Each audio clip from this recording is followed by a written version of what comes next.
Good morning. Good morning. Welcome or welcome back to Bookeemonsters. My name is PK.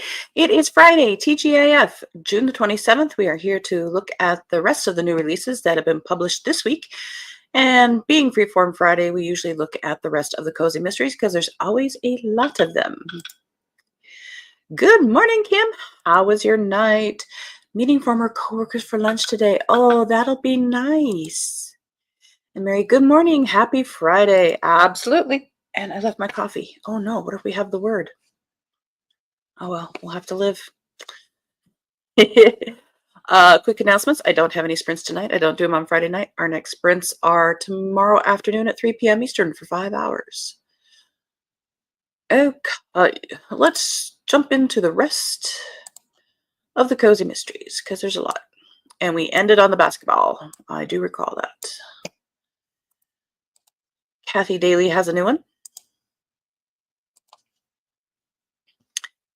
The Inn at Holiday Bay, Answers in the Ashes. Book number 34 in the Inn at Holiday Bay series. In book 34, Colt is living with Abby while he mends, and while the couple are enjoying the time they spend together, they both know that there are some hard truths that eventually will need to be dealt with. Georgia and Tanner are having growing pains as they prepare in their own way for the birth of their first child, and Alex is up to her ears in clues, confessions, and leads that go nowhere when she tries to uncover the truth about the rash of arson fires that seem to be all tangled up with a food truck murder. Sounds like a soap opera. Why haven't there been a soap opera that has a running? Well, they do have. Yeah, I recall I'm babbling. I remember General Hospital and the Ice Princess thing, but there isn't a specific Let's Solve Crimes soap opera. Not that I would have time to watch it. Somebody make that so. Kim says she slept pretty good and early for once. Oh, good. That always helps, especially if you're going to be out and about with your friends, and I know you'll really enjoy that. Good afternoon, Helen. How is it over?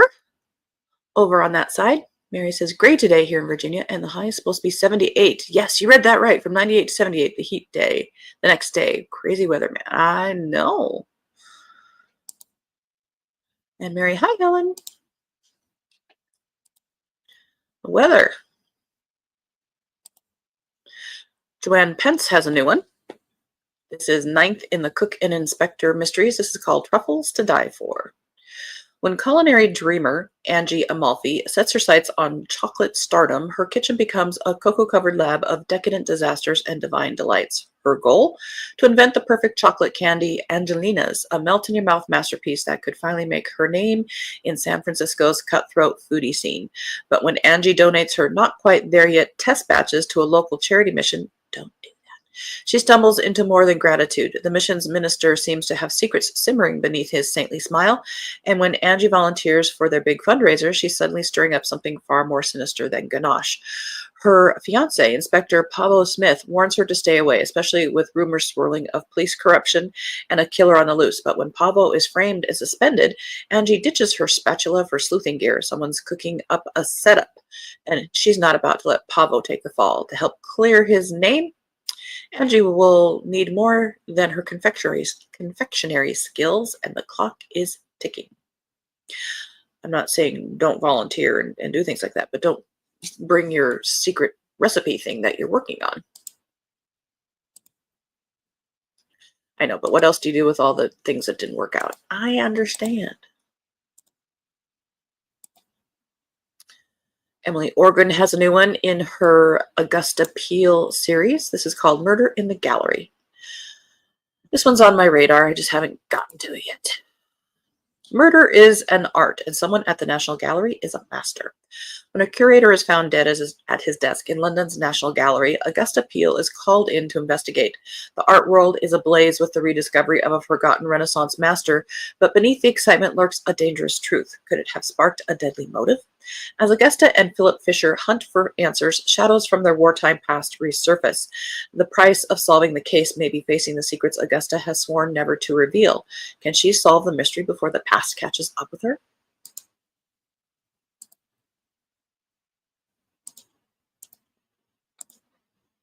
I say that's a definite maybe.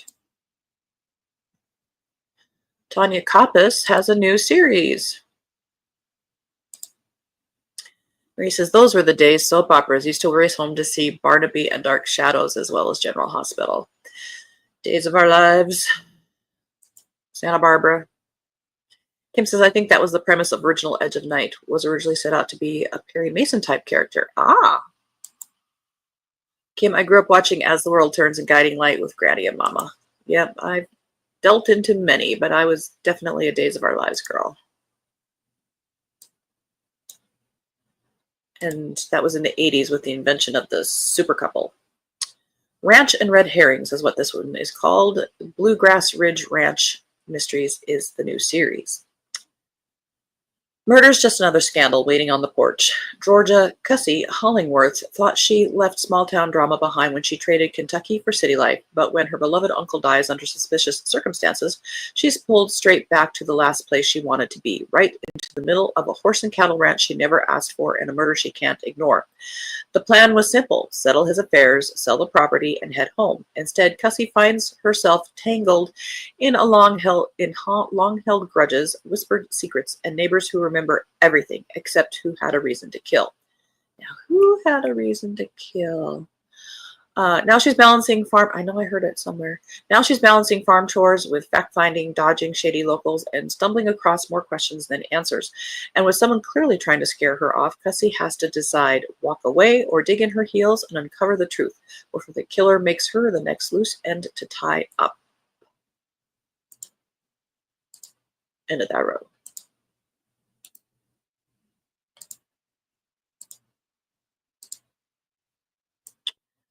Meadow Foam and Murder by Corinne Winters. 13th in the Willowmere Cozy Mysteries. Mary says, I was a Days girl too. Yeah. We were all CBS. There you go. Very innocent days, or it seems so compared to now. And these are still going on, and you can watch them like streaming at your own convenience. These, back in the day, part of the, you had to watch every day because that was it. Of course, nothing much happened from day to day, but you know. The toast was poisoned. The truth is still fermenting. New Year's in Willowmere brings a cider festival, a midnight toast, and one very public collapse. Truman Loft is dead before the bubbles settle, and the town's sweetest tradition curdles into scandal. Maeve Everhart's peppermint garnish reacted first. Now it's the only witness she trusts. Peppermint garnish? As rival branding wars, stolen recipes, and whispered blackmail spiral into a tangled mess of motive, Maeve digs into the bottles, the ledgers, and the secrets each glass tried to hide. The suspects include a sommelier with a sealed past, a mayor with optics to protect, a branding expert with revenge in print, and the man Maeve swore she'd never stop believing in, even when the lab results say otherwise, because someone toasted to a future and served up a lie in every. Some of those sentences didn't quite make sense, but maybe it does if you are reading it. I don't know. Madame Pompette Dines with Death. Book number 3 in the Madame Pompette Tea Shop series by Libby Castle. If I had that name, I would insist everybody call me Madame Pompette. Now firmly settled in, even my husband, now firmly settled in the picturesque English village of St. Luke's upon the Water, ex-circus fortune teller Charlotte Pompette is happily focused on tea, buns, and her thriving tea shop, with new friendships blooming and her mischievous black cat named Taro presenting her with a litter of kittens. Life is purring along nicely. When her enthusiastic assistant Rosie talks her into attending a murder mystery weekend, Charlie expects nothing more than a bit of harmless fun. But when fiction turns into reality and a real killer strikes, Charlie must race against the clock to solve the crime before sunrise or risk becoming the next victim. With danger lurking, secrets unraveling, and riddles around every corner, could this be Madame Pompette's very last case? I doubt it. I have doubts. Death on Denial River. Hercule Poirot Case Files by Jamie Kleinkauf. Klein Kauth and Mariah Sinclair is the illustrator. It's a book. Guess for the cover. 5 mystery authors, 1 luxury cat hotel, and a killer with a deadline. When the prestigious Denial River Book Club checks into Penny Lane's cat hotel, the Feline Express, she expects literary egos and temperamental felines. Instead, she gets murder. Hercule Poirot, Penny's black and white tuxedo cat with a knack for solving mysteries, watches the visiting authors with keen interest. His golden eyes track their movements and his whiskers twitch with suspicion, as if he alone can sense the dangerous undercurrents flowing beneath their professional rivalries. When a body is discovered in the river and suspicious accidents follow, Penny realizes someone is editing authors out of the anthology permanently. With help from her veterinarian friend Paul and retired detective neighbor Agnes, she must decode the clues that expose deadly competitions and hidden motives. End of that. No, it's not the end of that road. We got one more. Something Wicked. A very grim mystery by Kendra Ash, 3rd in that series. Midsummer's Eve should be a time of celebration in Twilight Cove, but this year's festivities take a sinister turn when an entire busload of tourists vanishes without a trace during a tour of the dark forest. Gypsy can sense something is wrong even before the search party forms. Armed with her growing magical abilities, Gypsy ventures into the ancient woods where legends of fey, hollows, vengeful spirits, and packs of werewolves are whispered among locals. What she discovers goes beyond mere disappearance. Something wicked has awakened in the heart of the forest, something that has marked Gypsy as its next target. With Chief Gibbs organizing search efforts from town and the Grimm brothers lending their expertise in magical mysteries, Gypsy races against time to solve this case. But in the dark forest, ancient powers are stirring, and some secrets are deadly. When the handsome and mysterious tracker Damon Alvarez joins the search, Gypsy finds herself drawn to the brooding wolf with haunting eyes, etc. Now it's the end of the row.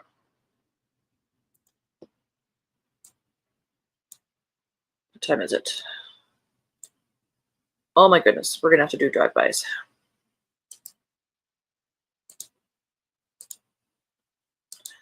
A Perfect Date, a cat yoga mystery book number 2 by Alex Erickson.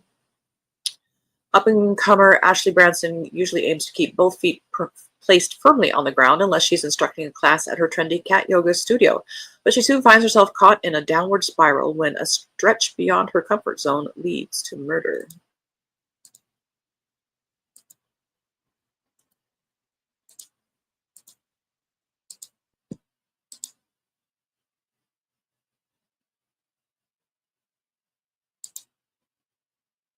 They always left us each day. We had to dial in, and there were no reruns. Absolutely. Now they're all online. Every day, new episodes. It's just not fair. Kim, I love watching YouTube videos of old soaps. Yes, I did that with Santa Barbara a few years ago. Oh, I love Mason and Julia, the original Mason. Deadly Past by Jenna St. James, 31st in A Witch in the Woods Mysteries. A 40-something witch with a new career, a gargoyle sheriff raising a daughter, and an enchanted island full of secrets. It's wedding time on an enchanted island, etc.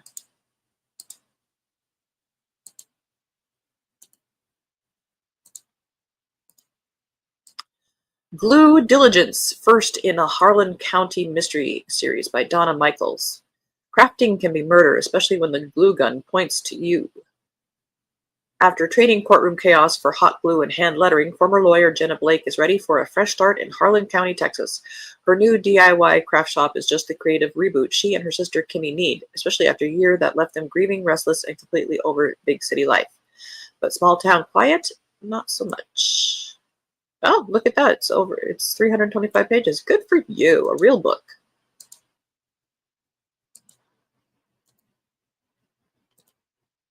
Sorry, I'm prejudiced. I don't think 150 pages is a book. And if you're like book number 31 and only writing 150 pages, you need to combine some of these things. I'm just saying. Wedding Cake and Casualties by Kathleen Suzette, 36th in a freshly baked cozy mystery. Allie Blanchard couldn't be more thrilled. Her daughter's getting married. Between baking the perfect wedding cake and packaging sugar cookie favors, Allie's ready to soak in every sweet, sentimental moment, but the big day takes a dark turn when an uninvited guest turns up dead in the woods next door. How rude. End of that row.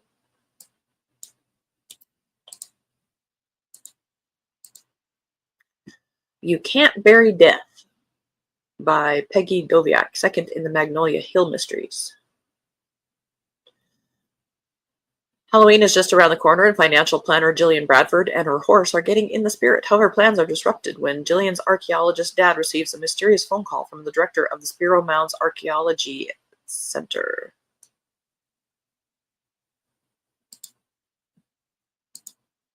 We call that the inciting incident.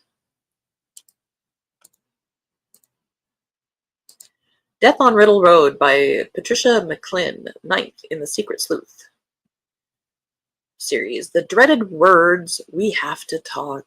Sleuth with a big secret, Sheila McKee, says that to Teague O'Donnell just before this book starts. Will she spill all her hidden background to the guy she's dating? Even more complicated since he's a detective once more working for the local sheriff's department as an investigator. Not good for secrets.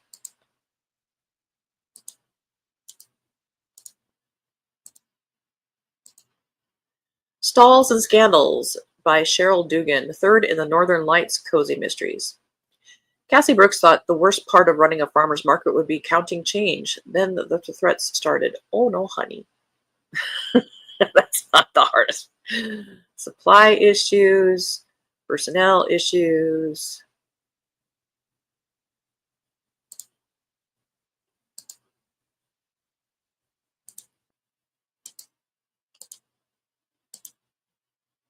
Strike the Death Note by Rebecca McKinnon, 2nd in the Octavia Fields Mysteries.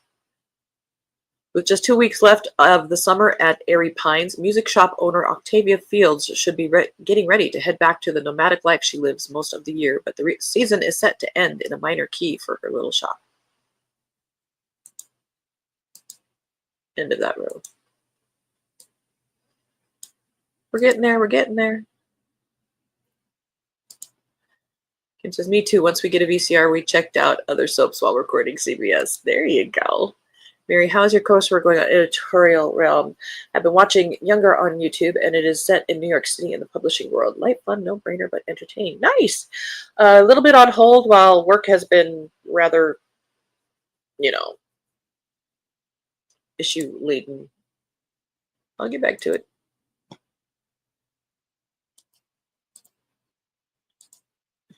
The Gift of Death by Krista Baker, I'm going to say. The St. Maurice Mysteries. Hollywood comes to St. Maurice. I'm going to say St. Maurice. I, Julie Bellman, do not read the gossip magazines, but even I have heard of the 4 Hollywood actors, superheroes no less, who have made reservations at my newly opened hotel. They're here to tour the Beaujolais region, and I'm hired to photograph them, enjoying our picturesque French village. Tall, handsome, and muscular. They seem the epitome of virtue, but someone doesn't agree.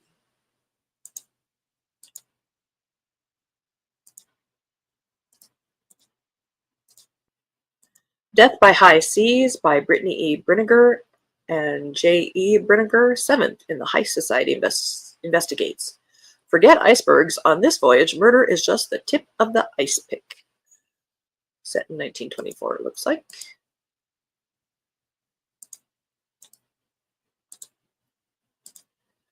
Tutti Frutti Tragedy by Angela K. Ryan, 11th in the Seaside Ice Cream Shop Mysteries. Fireworks light up the sky and spark a murder mystery.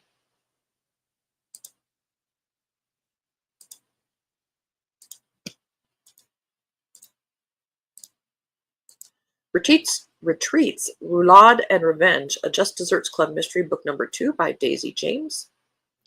Welcome back to Waddling.Cafe. That sounds like a Cajun kind of book, at least the name there. End of that row. Izzy Harper has a new one called Murder at the Wishing Well, 9th in the Wooten Windmill Mysteries. At the summer fete, Ellie Blix is ready for the tombola, coconut shy, and cake competitions, but when a dying woman is found in the wishing well at the castle, the peaceful afternoon turns deadly. Hate it when that happens.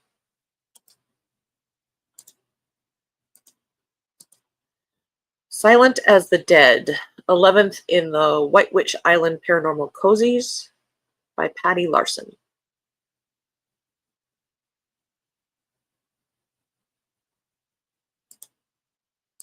She has very striking looks.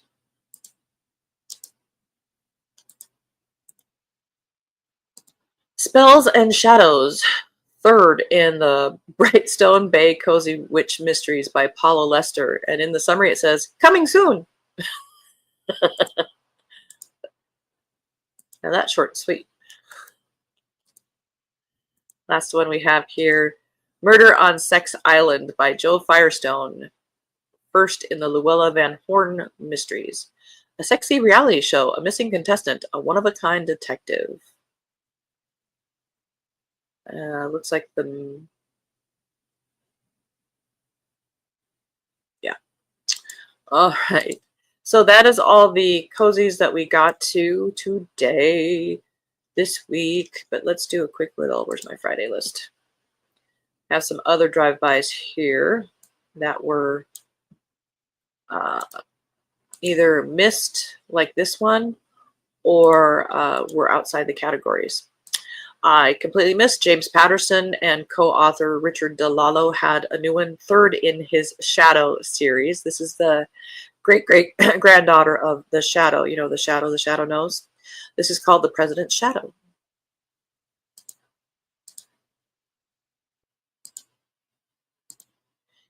He's also done a new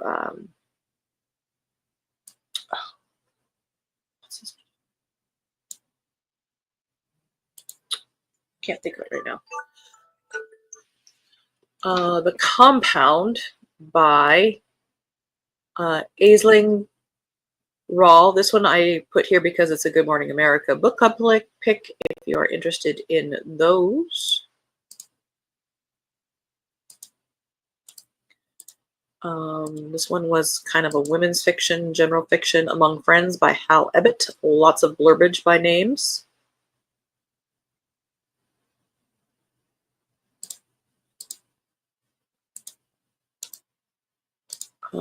This one, I believe, was a historical, yes, China, 1925, with a Fabergé egg.